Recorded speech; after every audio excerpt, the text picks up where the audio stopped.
टिगॉन्स, जो आमतौर पर लिगर्स के मुकाबले में छोटे होते हैं, शायद इस वजह से बहुत ज्यादा बड़े होने से जुड़े कुछ खास सेहत के मसाइल से बच जाते हैं। फिर भी तमाम हाइब्रिड जानवरों की तरह टिगॉन्स भी कुछ मखसूस जेनेटिक बीमारियों या सेहत के दूसरे मसाइल का शिकार हो सकते हैं। लिगर्स और टिगॉन्स दोनों के बारे में एक अहम हयातियाती पहलू उनकी नस्ल बढ़ाने की सलाहियत है।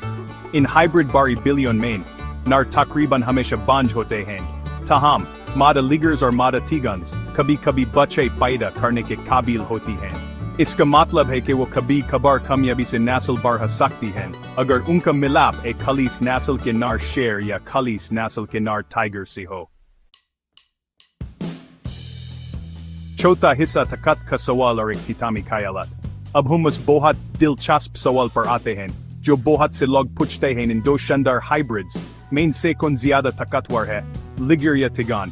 जब हम जानवरों के हवाले से ताकत के तस्वुर पर गौर करते हैं तो हमारा ज़हन अक्सर सबसे पहले जिस्मानी खसूसियत जैसे सिर्फ जुस्सा और असल ताकत की तरफ जाता है। अगर हम इस तारीफ को इस्तेमाल करें तो लिगर जिस्मानी हैसियत के लिहाज से वाज़ेह तौर पर जीत जाता है।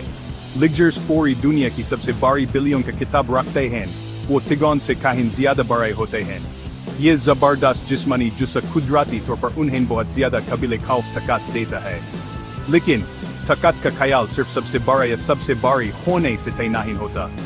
दूसरे अहम अवामिल जैसे रफ्तार, फुर्ती, हुमाहंगी और हत्ता के ज़हानत भी इस बात में नुमायां किरदार अदा कर सकते हैं।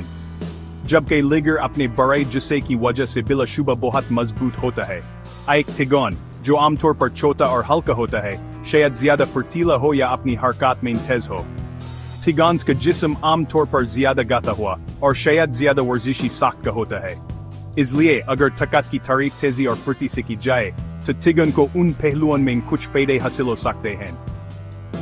ये असल में हमारी इस खास तारीफ पर मुनहसिर है कि ताकतवर से क्या मुराद है। हमारे लिए ये हमेशा याद रखना इंतहाई जरूरी है कि लिगर्स और टिगॉन्स दोनों बहुत खास जानवर हैं जो बुनियादी तौर पर इंसानी मुदाखलत का नतीजा हैं।